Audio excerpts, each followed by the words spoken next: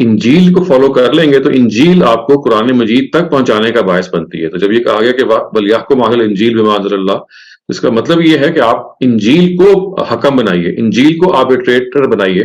انجیل آپ کو خود بتا رہی ہے کہ there is a book which is going to be revealed near the end of the series of prophets، اور وہ آخری پروفٹ کی اوپر اتاری جائے گی. تو چونکہ تورات اور انجیل دونوں کے اندر ہی یہ چیزیں موجود ہیں، اس وجہ سے کہا گیا کہ انجیل کے معاملے میں بھی آپ فیصلہ کیجئے، یعنی انجیل کا جب جو کو سامنے رکھ کے، اور انجیل کے اس کو سامنے رکھ کے جب آپ فیصلہ کریں گے تو آپ خود قرآن تک پہنچیں گے، بیکاز انجیل کا جو حکم ہے اس سلسلے میں، جسے کہا گیا نا بل یحکم اہل الانجیل، وہ خود آپ کو یہ بتائے گا کہ there is this last book which is going to be revealed. So when you are actually judging according to Injil, that is going to lead you to the revelation of the Quran. تو جو پہلا question آپ کا تھا regarding بین یدیہ، you know, like بین یدیہ کو، یہ بات ہے نا کہ مصدق لما بین یدیہ کے الفاظ آتے ہیں کہ وہ ان چیزوں کی تصدیق کرتا ہے. تو یہاں پہ تصدیق کرنا اصل میں اس مفہوم میں ہے کہ ان کے، یعنی آپ اس کو الٹ کے ٹرانسلیٹ کریں کہ یہ ان کے مصداق ہیں ان پیشن گوئیوں کے کہ جو قرآن سے پہلے موجود تھیں. یعنی تصدیق یہاں پہ اس مفہوم میں ہوتا ہے جس میں ہم اردو میں کہتے ہیں کہ فلاں چیز فلاں کے مصداق پہ ہے. یعنی بائبل نے قرآن مجید کی پیشن گوئیاں کی، اللہ تعالیٰ کے پیغمبر کی آنے کی پیشن گوئیاں کی، تو ہم کہتے ہیں کہ قرآن اس کا مصداق ہے، یعنی اس کی مینیفیسٹیشن ہے کہہ لیں. یعنی یہاں پہ تصدیق سے مراد یہ نہیں ہے کہ وہ ویریفائی کر رہا ہے، بعض جگہوں پہ ہے ایسا بھی، لیکن جب یہ اس طرح کی آیتیں آتی ہیں تو وہاں اس کا مطلب یہ ہوتا ہے کہ وہ جو پریڈکشنز بائبل میں کی گئی تھیں، پروفیسیز کی گئی تھیں regarding the arrival of the last book یا regarding the arrival of the last prophet, تو یہ دیکھو آ گیا ہے. Now they are confirming what the Injil is actually telling them already. یعنی جو کچھ وہ کہا تھا دیکھیے اس کی مینیفیسٹیشن سامنے آ گئی ہے. تو یہ اس مفہوم میں ہے. تو ہمارے یہاں چونکہ مفسرین زیادہ تر اس کا ترجمہ اس مفہوم میں کر دیتے ہیں کہ وہ ان کی تصدیق کر رہا ہے یا ان کو سچا مان رہا ہے. اس مفہوم میں بھی قرآن مجید میں یہ بعض جگہ پہ آیا ہے. وہاں اصل میں مراد یہ ہوتی ہے کہ وہ ان پیشن گوئیوں کو سچا قرار دے رہا ہے، یعنی جن پیشن گوئیوں کے نتیجے میں وہ آیا ہے. جی، it is referring to those predictions. I see. Just coming back to the second one, you know, let them judge amongst themselves. The Muslims during our rule, you know, the Khilafah and what else, they also let the Christians and the Jews, you know, judge amongst themselves by their own book. So یہ آیا جو second والا department کا, is it referring to that, you think, or no? نہیں دیکھیں، وہ تو یہ تو آزادی تھی نا which Muslims gave to all their subjects. یعنی یہ بات کہ they could have their own courts of law, they could have their own freedom of speech and freedom of expression and in religion as well. یہ جو مسلمانوں کی جو سلطنتیں جہاں رہی ہیں وہاں تو یہ وہ اس آیت سے ہٹ کے، یعنی آیت نہ بھی ہوتی تو this was a personal and religious freedom that was granted. یہ جو وَلْيَحْكُمْ أَهْلُ الْإِنْجِيلِ جو ہے اس کا ایک اسپیسیفک کانٹیکسٹ ہے. آپ اگر اس کو کائنڈلی نکال کے if you study it in تدبر قرآن اور البیان، you'll come to know that it has its own context. It's not related to, I mean, what you have referred to in history. وہ الگ سے ایک بات ہے کہ religious freedom ملنا چاہیے. Thank you very much, Farag Al-Lafiq. Thank you. جی، اب نیکسٹ اطہر خان، پلیز آپ اپنا سوال کیجیے. جی السلام علیکم سر. میرا کوشچن یہ تھا کہ آپ نے ایک بات کی کہ اگر ہم تحقیق کرتے ہیں اور اس کے بعد ہمارا اس پہ دل کا اطمینان ہو جاتا ہے کسی حدیث پہ، تو پھر ہم پہ وہ بائنڈنگ ہو جاتی ہے اس کو فالو کرنا. تو سر اگر میرا اطمینان کسی لیٹ سپوز متواتر حدیث پہ یا مستند حدیث پہ نہیں ہو رہا، جو ایک دوسرا مسلمان بھائی یا ایک تھاٹ جو ہے اس کو 100% کہہ رہی ہے کہ وہ دین ہے ہمارا، یا وہ متواتر سے آ رہا ہے اور سارا، تو میرا اگر اس پہ اطمینان نہیں ہو رہا، مجھے اس میک سینس نہیں کر رہی وہ بات یا میرے، تو کیا اس کو ماننا میرے پہ بائنڈنگ ہے؟ اور اگر میں نہیں مانتا تو کیا اس کی کیا وہ ہے؟ اور سیکنڈلی اسی کے دائرے میں کیا تواتر کا جو کانسیپٹ ہے وہ ہمارے لیے ہمارے دین میں سند کا کانسیپٹ رکھ رہا ہے جس طرح سے آپ بتا رہے ہیں؟ تو واٹ از یور تھاٹ؟